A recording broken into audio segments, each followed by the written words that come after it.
So there's no doubt that the best European basketball fan base is...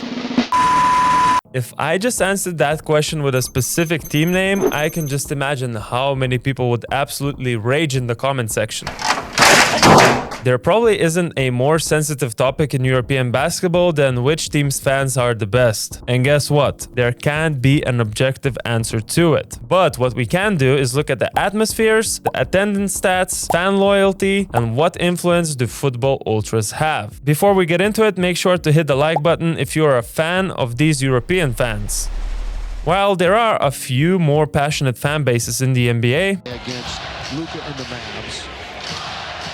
And again, Shemezi Matthew gonna light that beam! there's just no doubt that Europeans are the most devoted basketball fans in the world. We are the best. If you don't believe me, you could ask Dante Exum. When he was still playing in the NBA, he would watch clips of Partizan fans. One of my teammates that I had before, like he loved like Partizan. So he'd always show me videos of Partizan and, you know, they're crazy fans. Guess what? Now he's seeing them every home game as he landed in Belgrade this season.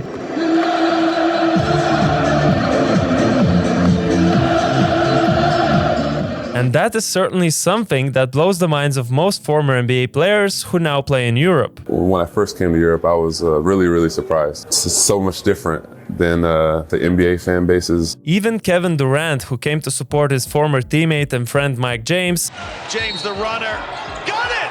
Mike James with a little kiss off the glass! was so intrigued by Olympiacos fans that he prolonged his trip and attended Game 5 of the EuroLeague quarterfinals in Greece. I have no doubt that Kevin Durant will remember that experience forever. And it is now a result. A terrific Game 5.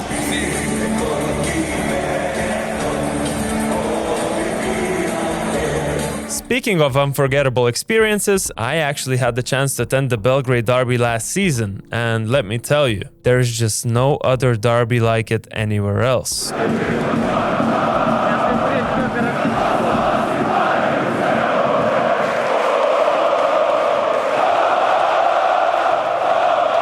Although I'm sure the Greek fans would argue otherwise.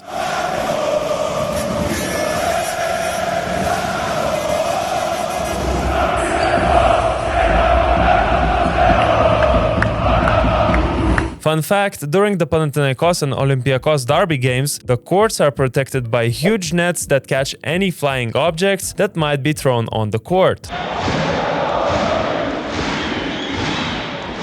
Following the Southern European spirit, the Turkish fans bring a culture of their signature songs and chants that are truly a vibe.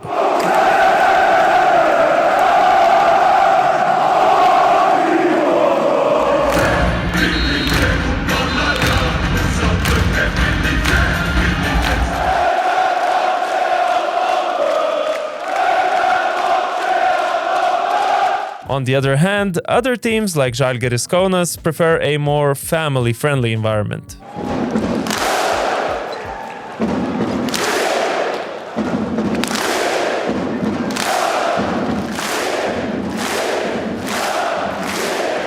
Unless the refs make a bad call. Žalgiris Kaunas. While on the subject of loud arenas, fans of Maccabi Tel Aviv also bring a ton of noise in a more laid-back style of supporting.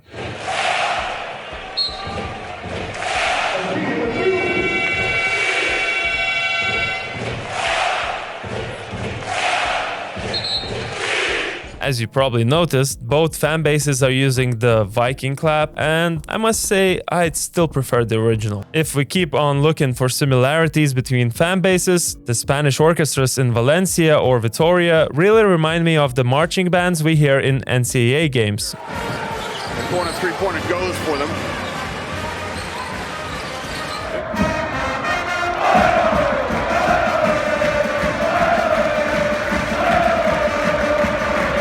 But the Spanish aren't actually the most similar to the American fans. You could argue that this title belongs to German basketball fans, who tend to gravitate towards the NBA culture. Getting a piece of that one.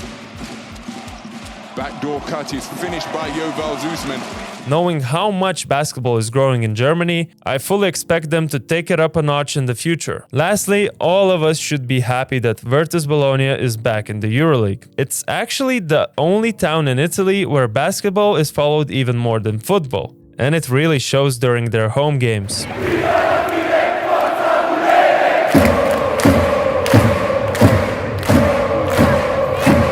So those are some of the more unique atmospheres, and I would like to hear in the comments, which kind of atmosphere do you prefer? The insanely passionate one or the PG-13 one? And now let's leave all the subjectivity aside and dive into the numbers. For the sake of keeping it fair, I will obviously ignore all the games affected by COVID and the banning of fans for certain teams.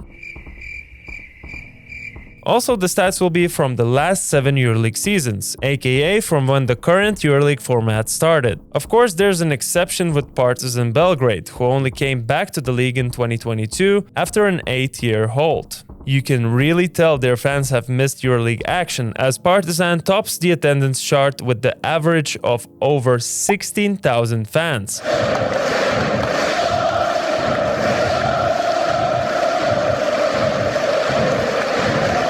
But that's only based on the 2022-23 season numbers. If we look at the numbers since 2016, only Žalgiris Kaunas averaged more than 10,000 fans, 12,150 to be precise.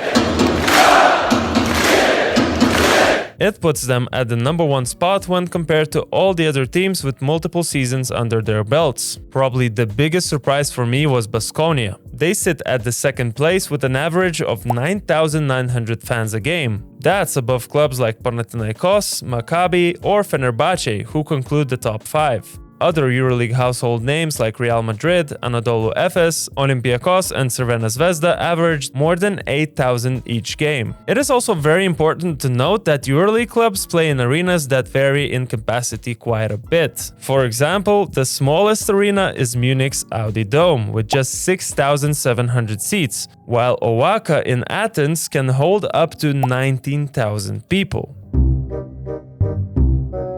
Another interesting element of this puzzle is how teams' results affect the attendance. In order to figure that out, let's look at the attendance numbers season by season and the club's positions in the standings during those years. The best example of bandwagon fans in the EuroLeague is Anadolu Efes. In the 2017-18 season, they finished dead last at the 16th place with the average attendance of only 3,900 people. The next season, they became one of the best EuroLeague teams, finishing 4th, and subsequently, the number doubled to 8,250. In the 2019-20 season, they topped the standings and the attendance grew to 13,100. That is almost 10,000 people more in 3 seasons. If we looked at plain numbers, we could start thinking that quite a few teams have disloyal fans. But that's only if you don't take COVID into account. A lot of EuroLeague teams had their historic lows in terms of attendance the last few seasons. Coincidence or not, Panathinaikos, Fenerbahce and Žalgiris had one of their worst seasons in 2021-22, which was accompanied by lowest attendance numbers ever. Of course, these teams were dealing with changing government coronavirus restrictions throughout the season, thus not allowing fans to attend in full capacity. Now, it's hard to evaluate Crvena Zvezda and their fans because they play in 2 different arenas. One holds up to 19,000 people, while the other just 9. Either way, it seems like despite teams' results, Crvena Zvezda's fans managed to create hell for the opposing team every single time.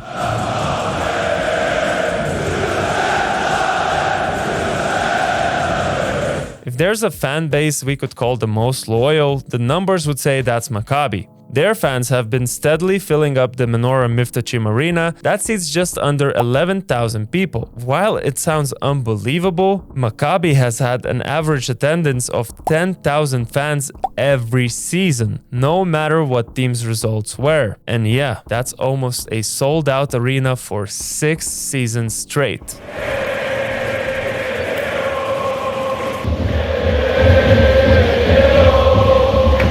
Another team that could compete with them is Baskonia. In all 3 seasons from 2016 to 2019, they finished 7th in the standings and had a similar attendance of around 11,500. The 2019-20 season was much worse as the team was at the bottom half of the standings, but the fans stayed loyal with more than 10,000 still attending their games. The only reason they would lose this award to Maccabi is that so far in the 2022-23 season, they averaged just over 7,000 fans. And, oh, Marcus Howard with a step back. I told you Huey couldn't defend him. So yeah, ignoring the seasons affected by COVID, it seems that most EuroLeague teams' fans are loyal to their supported club, no matter what the results are. Lastly, we have the phenomenon of football ultras attending basketball games. Obviously, some of the EuroLeague teams share their identity with their football counterparts. Take FC Barcelona, Panathinaikos, or Zvezda for an example. But not all football ultras attend their basketball team's games. Interestingly enough, the Western European clubs' fans don't really cross over, but when we talk about the South and the East, the situation is very different. While these ultras help to take the atmosphere to the next level, I do wonder how many of them are actually interested in the game of basketball rather than representing their team, city, and the culture. So here it is, the 4 main criteria that could really help determine the ultimate fan base of European basketball. Of course, I won't be able to do that, so let's fight it out in the comments. I cannot wait to see who do you guys think have the best fans. Make sure to like this video if you haven't done so already, subscribe, and even more importantly, check out our new BM Plus platform here, where you will find even more exclusive basketball content just for you. And I'll see you in the next one.